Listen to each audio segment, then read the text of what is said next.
So my son, our oldest child, has always helped me with when I got my first iPhone and with tech support. I used to, when I was out writing with my laptop, I would contact him when I had tech questions because one time he was with his girlfriend at the same coffee shop I was at and I didn't know it. And he showed up around the corner. And over the years, he's helped his grandmother a lot. Got her set up with an iPhone recently. And he told me, hey, mom, we got a special discount. We can get you set up with a new iPhone. So we went together to the Apple store or wherever we went. No, we went to the whatever store we had to go to get the phone. I think it was the AT&T store. So we drove together. You know, he's talking to the guy because our service goes through him.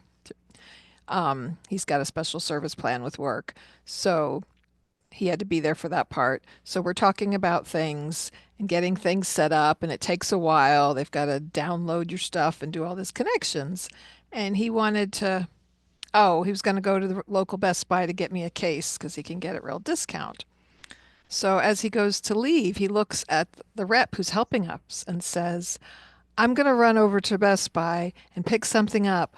I'll be right back if you need something. And I felt like, am I an old lady? Am I a little kid who needs watching? Like, we're good. You don't have to let the store manager know where you're going, leaving your little old mommy sitting there at the table. Um, it just made me laugh, being his mother and a parent, he's 27 and I'm only 55.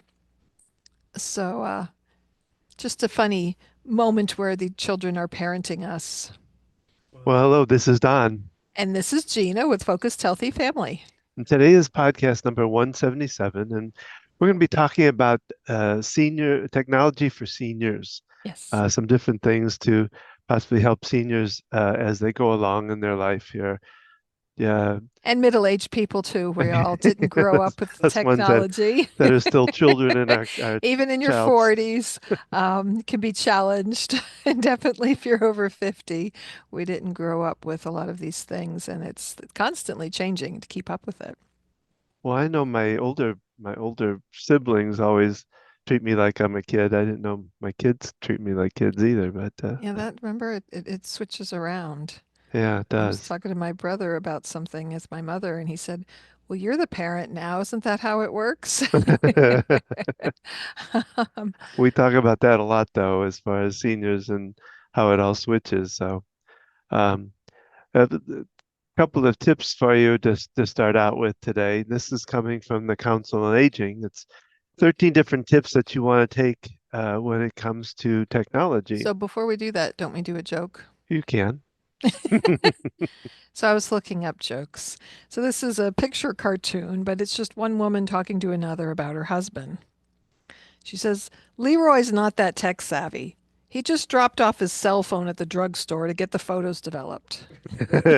So you got to be of a certain age to get that Yeah, joke. yeah. Oh my, yes.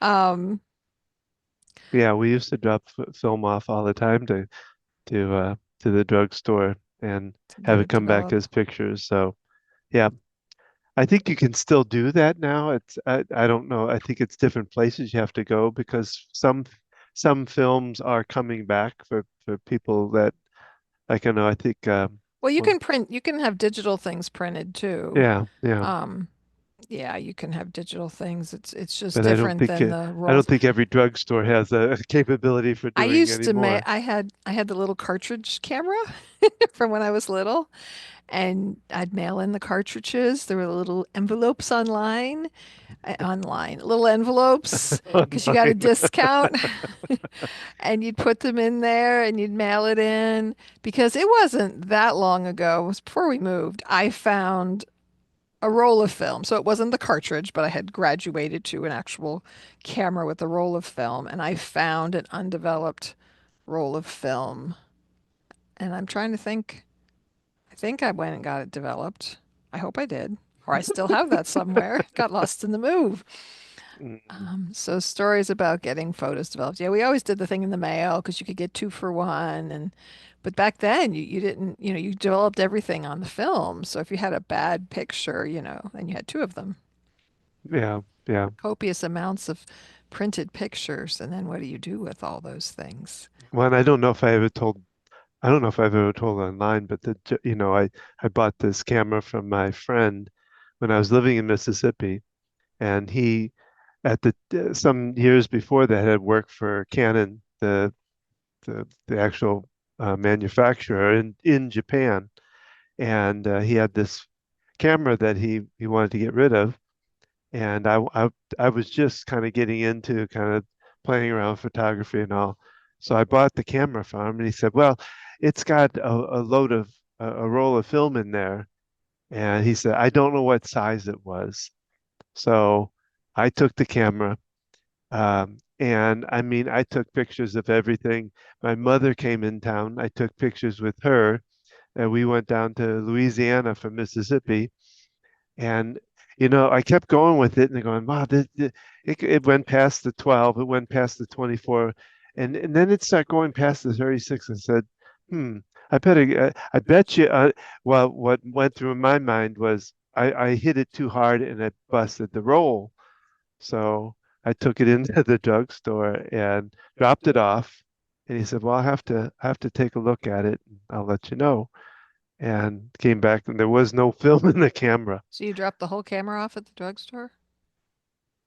Well, because I didn't want to open it in case I broke it. I didn't want to open it up. Need to So open it in he a took it. dark room. Well, that's exactly what they For did. the They under have a 30 little crowd, you can look that up. do what?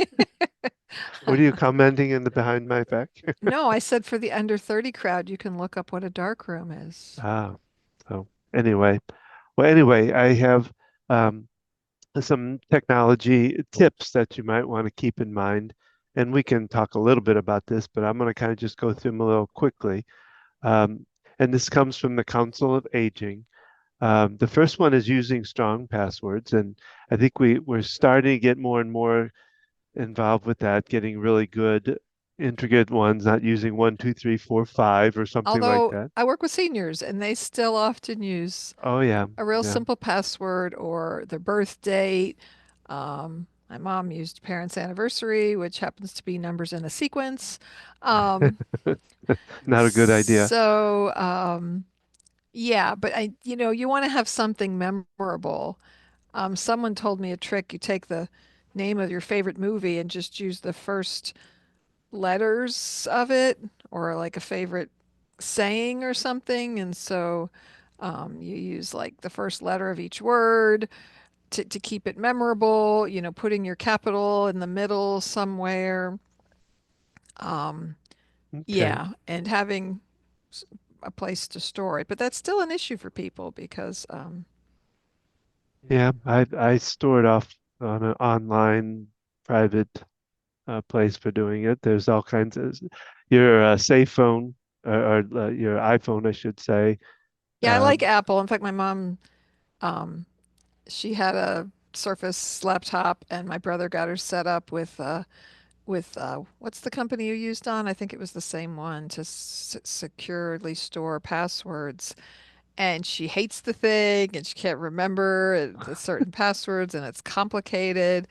And Apple's pretty secure. And it has its own way to store your passwords, and I love it because it saves it across the yeah. devices and different devices. And sometimes we need things simpler. We want them secure, but if what's the company you used on? Well, it's Zoho. Okay. So Don was in the hospital and he had a heart attack and then he had a stroke and lost some language ability.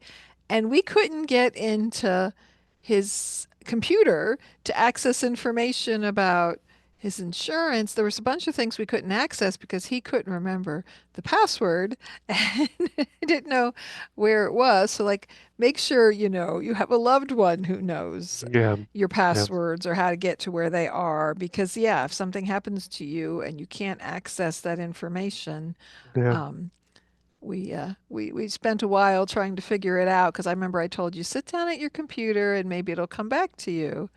And you were on the phone, I think, waiting to talk to the company because it was so secure. You couldn't even just do a password reset. Yeah. All right, well, number two is guard your personal information. So be leery of scams that are out there that Oh, that might take that information. You don't really want to put your social security and things like that out there for and you people got to to. watch all these text messages that come across. I don't know if Oh that's yeah. another tip that's in there. Well, yeah, it comes up ahead of time, but yeah, you got to watch out for that. So, Because you'll get a uh, text that'll say, "This is Amazon," and go to this link. And that's the most next of one. the Be wary time, of unrealistic offers. I'll forward it to my kids. This is a scam, right, kids? Well, And and the other part is just, and this isn't the old-fashioned way in a way, but call the company. And I mean, Amazon's a tough one to get a hold of, but your insurance company, your well, most likely they're not texting you either. yeah, well, And that's even emails, phone calls, all Social these Security, all these things, yes, you got to be really careful of. And you need to help support your loved ones, your seniors, about this because um, they don't realize it and they're not used to all this. And oh, but this person contacted me and said this. It happened to you, Don. I oh think we've yeah, shared that story before. They yeah, phone company called and said they needed a special password, and yeah. it wasn't the phone company. The next one is about installing reputable security systems like in your computer. One that I know of that's been around for ages is Norton, you know, but there's other ones out there, just making sure that whatever equipment you have, whether it's computer or any of it, iPhone's pretty secure, Okay. the Little Apple plug stuff. for Apple. What's that? Apple's pretty secure. So if you don't have an Apple, you need to find Yeah, secure but we still want to be systems. also cautious with anything. So, using privacy settings on social media, you know, nowadays that's getting even worse with people scamming you on social media. So you've really got to be careful how you do things there. Um, don't post personal information on social media. Don't leave your. We're going on vacation next week and leaving the. Yeah, and you can set things to friends only, private, or wait till you're home to post about your vacation, unless you're sharing it, privately with someone because, yeah, and these are things that we need to help our parents understand and to think about. Yes, go The on. next one is now this one I've got it. I should have read a little more into this because it's about avoid phishing scams. Are you familiar with what phishing means? Yeah, I mean, I've heard that before. Are you You're gonna trying look to at, are you you know, trying to throw a line out and catch a big one? is that what it is? I don't really know because Oh, you don't know? it's not spelled with a like phishing like a No, I know it's not. I didn't realize you hadn't heard of that before. no. Um, Spell it out, Don. Well, let's see. Let's just look. One common tactic involves scammers sending emails meant to look like they are from a credible. This is what we kind of talked about. That's what AT&T, what happened with me, Yeah. to trick you into sending them personal information. So it's, I guess, putting a business name on something that really isn't that business. One of the things I always try to do when somebody even sends me something, first I'll look at the email just to even say if it comes from that site. Not that I would still follow it, but that can tell you something right there. Well, yeah, looking at is it their actual .com? Is it their actual address? Yeah, You used to tell me this about mail, junk mail. If it's pre-sorted, yeah, things to know. It's really important. Must open this now, act now. But if you look at it and it's pre-sorted mail, then it's yeah, just a mass mailing. So we have to learn to do that with emails and text messages, like I was talking about. Yeah, the Amazon. And the problem is, your Amazon order, is being refunded, click on this link. And I almost did one recently, but sometimes you click on those links, you answer a question, and now all of a sudden, um, yeah, they've got your information. I was telling my mom, you get these phone calls, just saying the words yes yeah. You in got your to watch. voice, they can record it because she wasn't aware of that. And I was had a patient who doesn't answer the phone unless she knows who it is, but she had a doctor calling her. And I was like, okay, we need to answer the phone because it could be the doctor calling. So she answers the phone and it was just a telemarketer of some sort. And, I would just hang up, but she's too polite. She's, in her 70s or 80s. She's of that generation. Well, thank you. No, thank you. I don't need that today. And letting them know it's okay to hang up because if they do, if it's the scam, if getting your voice, saying something, they can record that and reuse that. I don't know if you told me that or our son told us that, but Well, yeah, one of us did. Yeah, but um, that's very true. so Well, those are the kind it of, comes from that movie we watched. Remember, I was it called Eileen, or remember the lady that got scammed? That yeah. and um, because she thought it was her daughter, and it really Well, wasn't. yeah, I mean You know, that was a common one. Send gift cards. Somebody's in jail, and you've got to do this to get them out. And then gift cards. That's this by itself sounds weird, but no, it's scaled. but So. when you don't grow up with that kind of thing going on, you don't. Some some people are trusting in nature, and maybe it's the first time they get one of those, excuse me, weird calls, and you can get caught off guard. All right, the next one is report cyber abuse. So if you have been scammed or if you've gotten different uh, people often associate the idea of cyber abuse with young children being bullied online, but it also happens to older adults. Do not tolerate anyone sending you mean, threatening, accusatory, or excessively angry messages online. That's a crime. Um, Number nine, uh, think before opening attachments. I very, very rarely will open any kind of Yeah, attachment unless attachments I are know it comes from a certain person that has told me they're going to send me stuff. I don't even send it from friends because if it's a friend and they haven't told me they were sending it to me, I'm because not going to people open it. can bounce things off of other people's Yeah, email. That's what happens on Facebook a lot. Someone creates a fake account using your friend's picture and sends you information, and you think it's coming from them, but it's not. So if you get a new friend request from a friend that you're like, I'm already friends with them, that's a red flag there. yeah, And because it can look, you think it's your friend, it's the same picture as their account. So there's just so many different ways that, and they really do target seniors. I mean, they know they're more yeah. They know they're gullible to vulnerable. these things, and Especially if you get somebody that's still living with the dementia and don't have anybody caring for them at the moment, they become very vulnerable to that. So, but and the, even without dementia, and I think I said 13, but it's only 10. So the last one is set up a two-step authentication. And I think most companies are now coming to this where and it can be so annoying. yeah, it is. It is. But it does for certain things. Some of the stuff that we put out there for kind of bugs me a little bit. But when it comes to things like banks or things like that, it's helpful to have that as an addition. So anyway, those were 10 little tips, and we can always go more over those later on. But for now, we're going to talk a little bit about technology for Oh, seniors. I thought we were talking about Well, we technology. were with that. That was a tip for it, but Okay, you have even more information. well, I had looked up before, and when we talked before about doing more. I read it in AARP, but I did some more Did you research sign on us it. up for more mulch? But I'm working on that. I'm probably going to since we have room over here on the side of the house, I'll have them dump it over here this time so we don't block the driveway. No. Um, anyway, uh, so the first thing they talk about is personal alarms, and there's a couple different ways. They talk about the type we've all, I think, been set with the things like the Fitbits and things like that. You put Personal alarms. So you're talking about,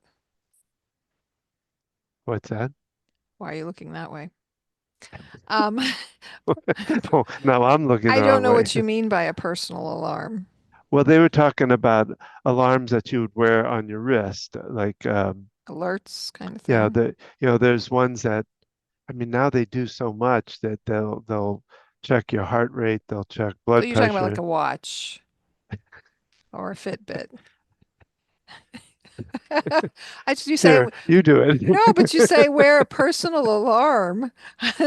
I'm like I'm going to attach an alarm to my arm. Well, I mean, it is an alarm because it it sends out signals to you, it sends out signals to outside yourself, to professionals or whatever outside of it. So yes, it is a personal alarm. I'm just trying to clarify what it is. And it's like, it's funny because I was reading one of them is that you you can actually talk through the your little watch, and it takes me back to the days of Dick Tracy, and we thought that was so cool that they could talk to their watch, and Having a smartwatch, yes. yes, that operates like a cell phone and does all those features. Well, now that they've gotten to a place where they automatically detect if something's wrong, like if you fall, if you different things that might happen Yeah, to my you. mom says it checks her breathing at night, and if it detects irregular breathing, if it falls, it automatically calls 911. Yeah, Um, there's a whole because there's also there's kind of they kind of divide it into two, there's personal ones that you can put in for like checking your heartbeat and things like that. Then you go into more like telecare systems, which not only, do that kind of thing, but they also can then contact a doctor, contact the emergency room. They go directly over to those places too. Like you just talked about, if your blood pressure drops or you fall or any of that, it'll actually get a hold of a doctor or something like that to get you in a better place. yeah, the fall detection thing is so important, and I've worked at different facilities where they have a pendant that they wear, and the old kind, you press the button and you call for assistance, Hmm. But I work at an independent living facility, and the pendants that they provide to the residents, if you fall and that pendant hits the floor, it automatically dials 911. Yeah. So people are often like my mom has a pendant where she lives, but she doesn't typically wear it. And I was like, well, what about when you're in the shower? Because she's like, I keep it by my bedside table. And I've seen this happen to people all the time. If you're in the shower and you fall, put it somewhere where you could reach it from the ground. Don't hang it up high on, think about that if you something happens, you fall, you're likely going to be on the ground. So having it with you, if you don't carry a personal cell phone around, if you have your loved one has one of those pendants, they think, oh, I don't need it. I'm fine right now. But too often, I hear stories, they didn't have it on when it happened. They were outside and they fell down in the grass and they were there for a day and a half. Or I hear all these horror stories all the time. So finding a way. They make ones that go around the wrist if someone doesn't like it around their neck. If they use a walker, having a basket on it to hold it in, I've some got way that I've it got stays with them. one to top that. They now have GPS smart soles that literally fall into the shoe of Oh, the I'm like person. smart soul. No, not that kind of sole, but yes.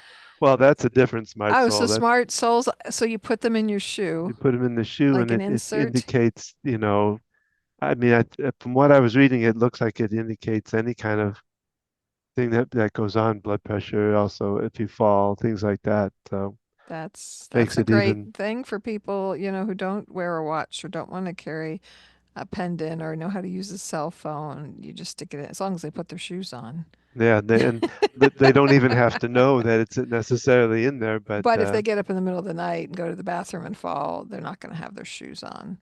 unless they fall on the shoe, set it right So outside the thinking bed. about those things, that my first thought was, oh, that's wonderful. But then I'm like, wait a minute. A lot of times people fall and they don't have their shoes on. Yeah. So just thinking about those kinds of Well, I mean, I things. think it's a combination. I think you would have that plus, you know, I don't know. Well, then it goes into you have bed sensors, chair sensors, you know, that's one they talk about different parts. They talk about what going into the home. You have door sensors, um, where if the door opens, door is left open. that kind of thing happens. You have bed sensors. If they get up out of bed, it'll So if um, you're caring for a loved one in the home, my mom, so first my brother or somebody got her set up with an alarm on the door that went to her phone and it was an app. Well, she didn't always have her phone on her. So then she set one up that just it would sound an alarm when the door opened because my dad was an escape artist. So yeah, having something that's going to work for the person because you can put something that's too high tech and it's got to be user friendly to the person who's using it and what's going to work for them. So that's something to think about. You know, don't go in there and say, "Oh, mom, I got this great thing, this great device, and we're going to set this up," and then they don't well, know how to and follow it or they don't hear well, and they, you know, if they don't. or they well, and plus some of that, like your dad moved pretty quickly when he got out the door. By the time they actually hear the sound or start moving towards it, To get they're the already out the notice, door yeah. down the street already too So far, it really so needed an alarm that just went off when the door opened. yeah. I mean, yeah, But the they tracking things are great. I know we had someone whose family member had a tracking device in the car. I'm not sure how she did that, but he had dementia and she moved him to a brand new state, a new city, and he took off in his car and got lost, but she was able to track where he was at. yeah. So, because sometimes they don't have their cell phone, he'd lost his cell phone. Um, Well, they talk about you have things like kettle sensors and fridge sensors that, if the kettle isn't turned off after making tea, then it'll go is there off. an oven sensor? They have one that's a fridge sensor, Do they you have an know. oven sensor? That's I didn't open the list. There's a whole list of different appliance centers. gonna look for Um, that. look for what? For me? The next Um, thing on the list. well, then of course the smoke alarms, and that I think is something everybody kind of handles in their um, And won't the fire department come and change yes, they will come and change your batteries. And they say it's good to change the batteries even if they don't need them. Didn't they used to once say a year. once or twice a year? Is it once a year? I think it's just once, but Okay. Yeah, to just have a date where you change them. But yeah, if you live alone, your loved one lives alone, they can't do it themselves. See if the local fire department, will come out to do that because it's often in a location that's hard to get to and hard to reach to change it. Just like ours, that's at the top of our flight of 15 or 16 steps. And it started beeping in the wee yeah, morning hours. and I have to get a ladder with somebody stepping on the end of it and that fun stuff. But And we took the battery out and it was still beeping. well, then these I didn't go into much, but like carbon monoxide detectors, Detectors. and they talk about each of these can be customized too, like smoke alarms that will also call the police, but also call a relative. Same thing with all these different ones can be modified to be able to call someone outside of just the fire department or the police department. They also call a relative.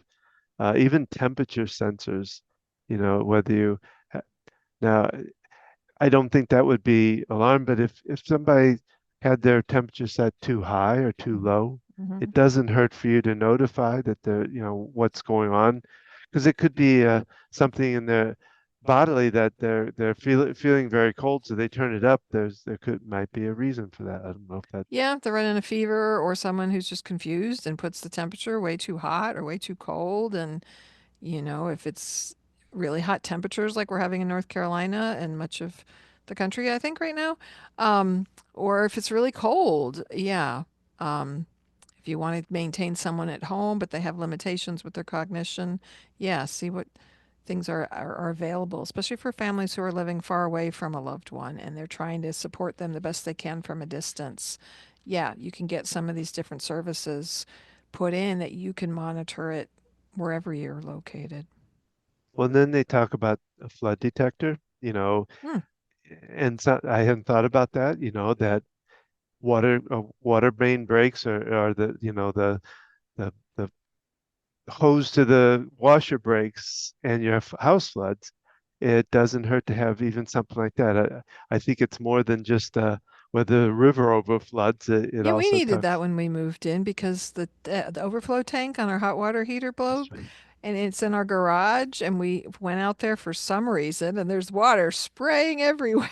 Yeah, that could have been a Could have lot done a worse lot if more you. damage. So Yeah. yeah, They talk about, of course, these are smart doorbells. smart doorbells. What did I say? I'm not sure. Smart door smart doorbells. Yes, that which allow not only yourself to see, but you can a relative, a friend, or whatever can also see somebody's at the door. And you Uh, can talk to the person, which is so great. We have a ring. I know there's other companies to do this, but our son hooked it up for us. And you don't even have to be home. Someone's at your door, they ring the bell. It can alert you, and you can be like, how can I help you? And you could talk to them. So if it's someone that's not valid and you start talking, it's hopefully going to scare off someone who is not there for good intentions. But you can avoid opening the door and going out there because, yeah, Now, if they could only trigger it to make the sound of a dog barking in the background, that could be an added feature. So you talk to the person, and say, "You can come in, but there's a dog in no, there." don't invite people in. That's bad advice. Bad advice. Don't invite strangers into your home. Talk to them through your ring. And then they talk about a key safe that you can have outside that's censored by a code. Yeah, don't put your key under the doormat. I mean, so No, many people keep a spare key in a hidden spot. it, Um, you could always get a lockbox. Our son's got a smart um, door lock, so you can put a code in rather than having to have the key to open it. But people probably really need to think that idea of the hidden key because, um, well, they talk about this is a safe that can only be opened with a code to get into it. Um, it what I see as the problem is when you have a senior at home that falls and can't get to the door, mm, finding some way to be able to get, 'cause well, I, having a very trusted neighbor or a family member, giving them a spare key. Um, well, I it's just remember our our old neighbor mm, used to lock her the screen door as well as and there was oh, no key for the screen door. okay. Yeah. Now, key safe wouldn't help that, but that I've always had to tell her, please stop locking that. You call me in here, at midnight and you want me to come over. I can't get in here if you lock this anyway. The screen door. Yeah, and these are things to think about because if it is an emergency, the emergency services will find a way to get in, Oh but you yeah, they obviously will. don't want them busting, especially a screen door. Um, Yeah, they will. yeah, so if your main door is locked, you don't need to also lock the screen because that's much easier to probably break through anyhow. You know, So, and then the other thing that I found a couple other smart ideas, I guess, if that's what you want to call them. Of course, is a smartphone, getting a one that's got large enough numbers. An idea with a smartphone is to put kids' name into it, emergency contacts, ways for people to find out who they need to contact or how to get a hold of somebody. Um, I don't know if you got any other ideas for smartphones. well, I work with a lot of seniors who don't realize that they can program their phone to go call my mom or call my daughter. I have For call for like an emergency you talking about or just to make a phone call rather than having to search. Maybe someone's got poor oh vision. Rather than having to search around, how do I do this? You can just, hey Siri, or the name of your device, or if you have a smart home system. I've just set off my hey Siri, stop Siri. Um, you have a smart home device, an Alexa, a Google, that you can have it make phone calls for you. I work with a lot of people with visual issues, but also just the dementia, not knowing how to operate this device. that, and like you, I have a Donna in my phone and a Don, so I programmed it for your phone number to say, call my husband. And you can do this more Yeah. safely. You can, while driving, it's much safer to use the voice activation if you need to make a phone call. But it can be really helpful to seniors and helping them set that up to get the names in there. And maybe they struggle to remember the name of someone, so you can put, call my caregiver, call my daughter, call my son.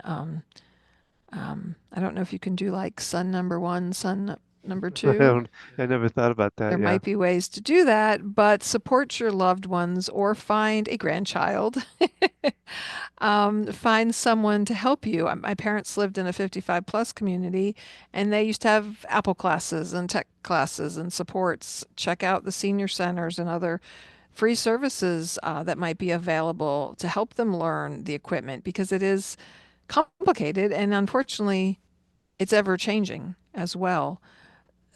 So to be able to understand it and follow this information, there are devices and things that can support people that are simpler. I'm still working on the phones being simpler. Um, the Jitterbug was the simplest format of a phone for seniors, yet you keep looking at me, Don. Um, talk to our audience. Um, but they changed the setup of it, right? It needs large high contrast buttons that can be easily seen, that are easy for hands that are arthritic or have tremors or poor coordination and things, that these things can make it really challenging for someone to use. Sometimes I tell loved ones if there's a landline access, sometimes that's easier for Yeah. them to have to use because it can be really complicated trying to navigate regular smartphones. So I'm always on the lookout for something more friendly. There's one for low vision that I just recently learned about, but it takes some learning how to use it. It's all voice activated, but you have to have someone help you set it up, and it wasn't intuitive. Someone came to me. I was working at my weekend job, and he's like, I need help with my phone. And they were doing it as part of his occupational therapy. Yet, looking at the phone, like without the instructions, I couldn't figure it out. We helped him call his wife on the landline. But so looking at these things and realizing it's not just that simple, and you can't just tell someone it's just this easy, and you show them once and think they're going to follow it and understand it because it is complex. Even at 55 with apparently no cognitive impairment, but that could be argued. Who knows? I get challenged by these things. And, I have technology at work I've got to utilize and computers and things are changing and it's frustrating. And so, supporting someone who's even older, and if there's any amount of slight cognitive impairment going on, often undiagnosed, if they're getting frustrated with it and saying they don't want to be bothered, that's a sign that people might not want to admit that they don't know how or they can't Um, remember. They can't, this is a really intelligent person who was an engineer and has their master's or their PhD in science or something, and they're not going to want to say I don't understand this. We've got to realize. well, I mean, if you think about it too, like I say, it changes almost by the minute, it feels like. And to think anybody could keep up with that constant changes, that's where you have to be more humble and be able to say, it's a lot. and And and people can be rude about things. I've seen yeah, this more and more with families. And if you're dealing with your senior and as it is, maybe they're not driving anymore or they had to move out of their home. There's already so many things that independence has been taken away from them that you don't want to keep throwing things at them that they can't do. It's just a matter of empathy. I talk to people and say, I struggle to figure out my phone. Yeah, I talk to my teenage, my 20-year-old kids to help me figure this out. Just that empathy and realizing if they're aggravated, if they're just refusing, there's probably more to it than that. Get yeah. some support. Find an occupational therapist. That is something I do as part of my practice is setting a goal of someone being able to utilize a phone or figuring out the best option for them, whether it's visual, written reminders or things that need to happen, or just the familiarity of doing it repetitively, right? We set someone up who's really poor hearing with they make something that amplifies the phone but also sends a flashing light, so the family set it up for her and we called her to see if it worked. That the challenge with that is she has to be in the same room to see the flashing light um, for it to work. But, the repetition, don't just think because you set it up and showed them once, they're going to remember.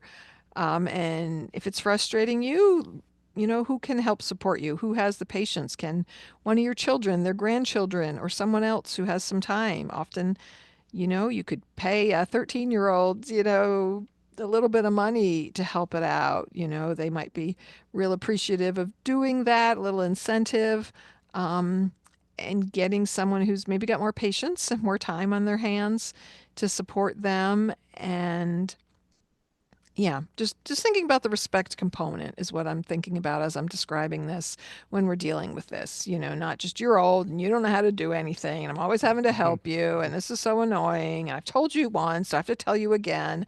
We need to stop and think about that language we're using when we're helping an aging loved one, and just really stop and think about it. Do we sound like we're talking to a little kid?